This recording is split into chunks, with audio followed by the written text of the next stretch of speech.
Well, nobody ever told us why. Nobody told us what was going on, and um, they said the roads are red, and I wasn't sure what red meant. We left the post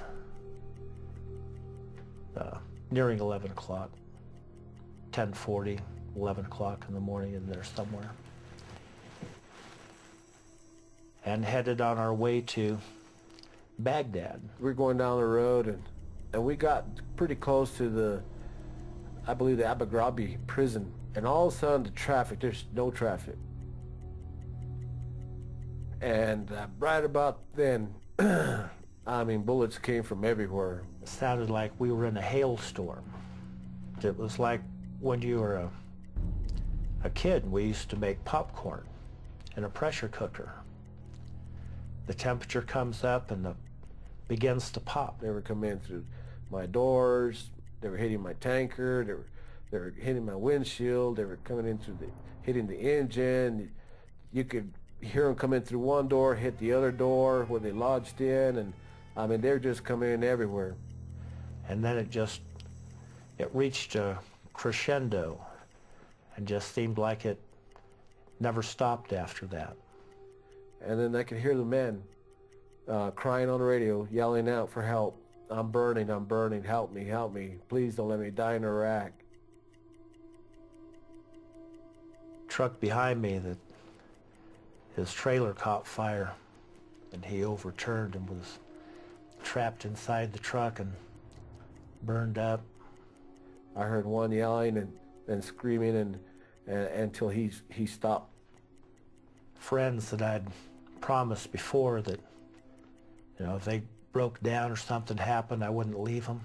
I hear them screaming, I'm hit, help me, please, I don't want to die here. I was completely saturated with blood, you know, and my pants were soaked with blood, my shirt was soaked with blood. It was just absolutely just sheer terror. Just absolutely, positively horrifying. And I still feel, still have that shaky sort of thing in me. It's like sitting here right now, it's like I'm still there.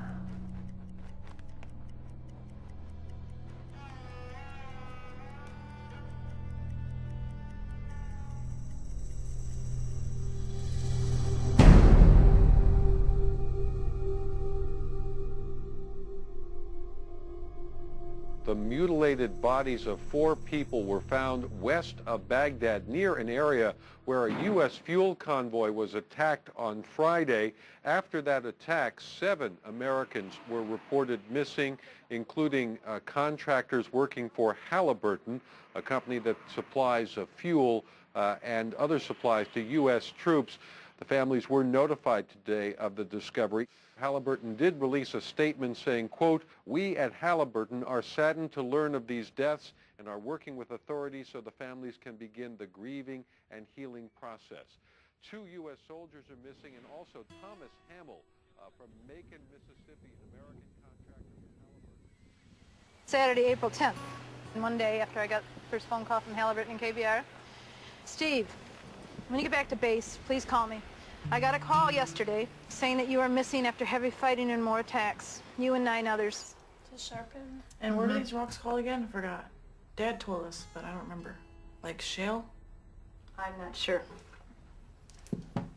I just turned 50 and it's hard to have to, you know, reinvent yourself like you're a teenager again. When all your dreams go and plans go out the tube. So, he was definitely the love of my life. He firmly believed that KBR and Halliburton were going to keep him safe. I mean, he truly did. He was very positive about that. Right up to the end, he believed he would be safe.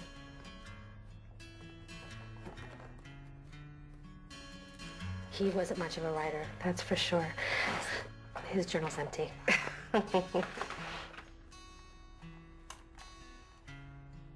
My dad had just told me he was going to work for Halliburton, how big they were, and how they were there to help rebuild. Somebody knew that they sent these wonderful men out there. How can they do that? These men went to do the right thing. So Bottom line, they were totally taken advantage of. Well, I trusted the company. I trusted them. Now, this is a Fortune 500 company. I just don't believe they would send me down a road that was closed or was going to have hostile activity for sure. That didn't even cross my mind. And U.S. forces here are saying openly they're braced for more terror attacks, more bombings. We had a significant anniversary, the fall of Baghdad. We had a Christian holiday, and they converged to create what was an obvious day of danger. Halliburton and KBR had news from multiple sources, including multiple sources in the military, that the roads that day were under active combat operations and were black, closed, and or red. No civilians. There were sitting ducks out there in military trucks on that day. They told us we couldn't wear camouflage or anything that made us look like military. The point was clear that we were not soldiers and we were not to behave like soldiers. He couldn't even wear a camouflage shirt on base, let alone driving a military fuel truck out in, the desert where there was a war around him. Why would they send this convoy in camouflage trucks down that road in the middle of battle? It's about contracts, I believe, fulfilling a contract and replacing us if we died. There's a lot of different contracts being offered out there, and Kellogg Brown and Root wants most of them. If they could have them all, they would take them all. And they wanted to continue doing business with the Army, whatever the risks were. It was nothing but the money.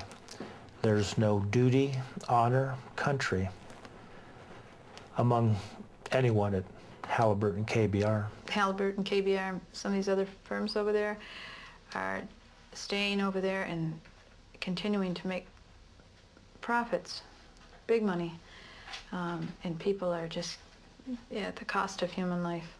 Their contract with the Army provided them literally billions of dollars of revenue every year, that the contract profit and the contract profit that they made became more important than the lives of the men that they hired. I think we're talking about what's right and the fact that you sacrificed our loved ones for your profit. KBR kill, bag, and replace people. They tried to do it with us, and they killed my friends, as far as I'm concerned, and they tried to kill me. I know they know. This is a case about Halliburton and KBR trying to make a profit at time of war and using civilians in an improper fashion. Halliburton is in charge of seeing that these men and their employees are safe. Sent these men out on April 9th and they knew that there was more than a good chance that they would be killed. When people talk about, they gave their lives or this thing, and I can assure you that they did not. They were stolen from them. They were screaming and didn't want to go. And there wasn't anything great or glorious about the whole obscene ordeal. They didn't die, they didn't pass away, they were murdered. KBR got billions of dollars worth of contracts in Iraq without a bidding. Halliburton got the government contract without competitive bidding. In the case of Halliburton, most of the contracts they've received have been sole source contracts, which means they're either given the contract, it's just offered to them, or they're the only people that bid on it. A lot of federal officials will defend this, saying that this is the only company that could do the work. Conservatives especially, who favor a free market system, should be outraged about the degenerate state, the lack of competition in defense industry. Bunentine Greenhouse, a top contracting officer at the Army Corps of Engineers, alleges favoritism and rule-breaking. I walked into a process that was corrupt, that